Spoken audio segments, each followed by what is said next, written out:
রূপে রঙে গড়া আমাদের সোনার বাংলাদেশ গড়া। আজকের ব্লগে আমি আপনাদের দেখাতে যাচ্ছি কিছু তাঁতি শিল্পদের।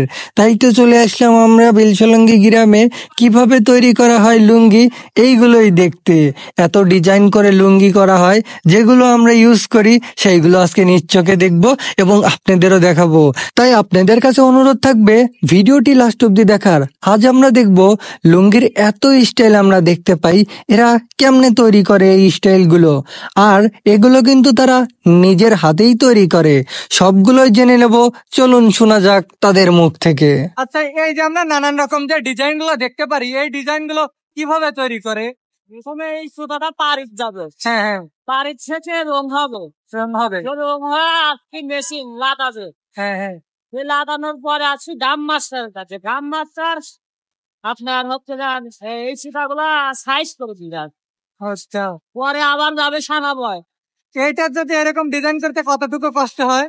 অনেক কষ্ট, দেখা অনেক জায়গায় যায়, অনেক ঝামেলা হয়। ঝামেলা। তারপরে সবকিছু কমপ্লিট হওয়ার পরে এই জায়গা আসলে পরাটা যত ইজি বানানো যায় তার চাই 3 ডবল ঝামেলা। এখন আমরা শুনবো এই লুঙ্গিগুলো তৈরি করতে এই তাঁতঘরে কিরকম শব্দ হয়। চলুন উপভোগ করি।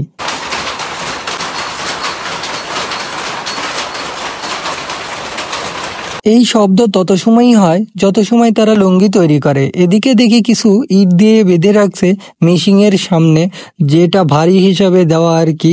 আর এই তাঁতি শিল্পরা কিভাবে নিজের হাতে লুঙ্গি তৈরি করে এটাই দেখতে আসছিলাম। এখন আমার দেখার অনেক ইচ্ছা কিভাবে শাড়ি তৈরি হয়। এরকম কেউ যদি ভিডিও দেখেন তাহলে কমেন্ট সেকশনে জানাবেন, আপনাদের গ্রামে গিয়ে দেখে আসবো। তো এই ছিল আজকের ব্লগ। ভালো থাকেন, সুস্থ থাকেন, টাটা, বাই।